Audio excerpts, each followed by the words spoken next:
Here is a Kia Sedona, and that's where the bulb is. In order to access it, we have to open up the hatch. So let's go ahead, open up the hatch. Now there's no way to access the bulb from inside here, so we have to get the light out. And in order to do that, you will need a flathead screwdriver and a 10mm socket ratchet combination to get the two bolts out which are holding the light in place. First get the screwdriver and put it right over there in that slot. There are two slots, put it right over there and then pry this cover outwards. There's one clip over there and there's another clip right at the bottom there. And there's another slot, put the screwdriver there and pry that clip off and it'll come loose.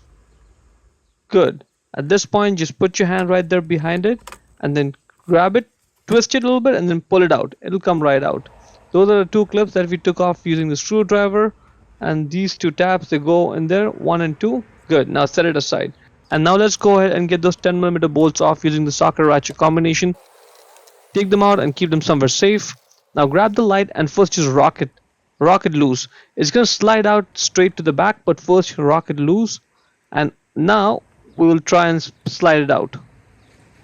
Rock it and then slide again, back and forth, it'll come off. That's the bulb holder for the rear turn signal bulb. Just grab it, twist it left, and now it's loose and you can take it out of the light. To get the bulb out, just push it down, twist it left, and the bulb comes off. The bulb size is 2357. Check the link in description to buy the new bulb from Amazon. Let's put it back in the bulb holder, push it down, twist it right, and locked in place. Now when you put it back in the light, you see this little tab over here, that's a bigger one, that lines up with that big slot over there.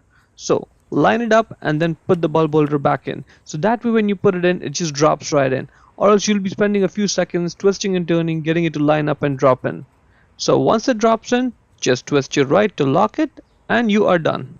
Now 1 and 2, that's where those two pins go. Two holes where the bolts go in, and this cutout goes on that clip there.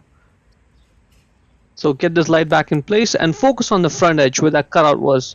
Just keep some pressure on it while you're pushing the light inwards, so that prevents it from just sliding out and sticking out. Good.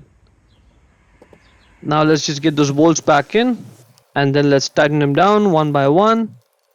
And now let's get that plastic trim piece.